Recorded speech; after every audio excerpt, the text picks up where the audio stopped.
Hello, and welcome to this short demo about activities and preparation for the technical file to submit for medical device certification.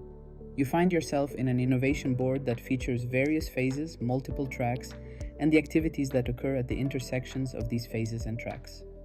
If you want to add an activity to the technical file, simply go to the activity details, click on the edit button, and then manage the resources for the activity.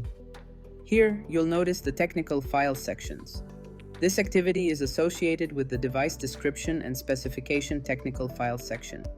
But for simplicity, let's also add it to the product verification and validation section. After adding this activity to these two technical file sections, you can see which sections apply to the United States and which apply to the European Union.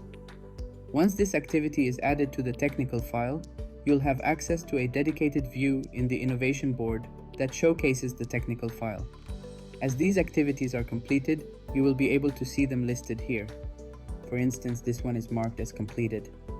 This activity will also include links to files associated with it, allowing you to conveniently find all necessary files for the submission package in one place. In this instance, the activity was added to both the device description and specification technical file section and the product verification and validation technical file section. Some activities might need to be included in multiple sections of the technical file.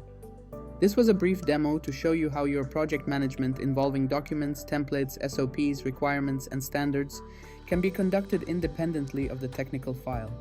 However, they can still be added to the technical file in a manner that ensures completeness and accuracy before submission. Thank you for watching this demo. We hope you'll consider booking a demo for your own medical device with Medflow. Thank you.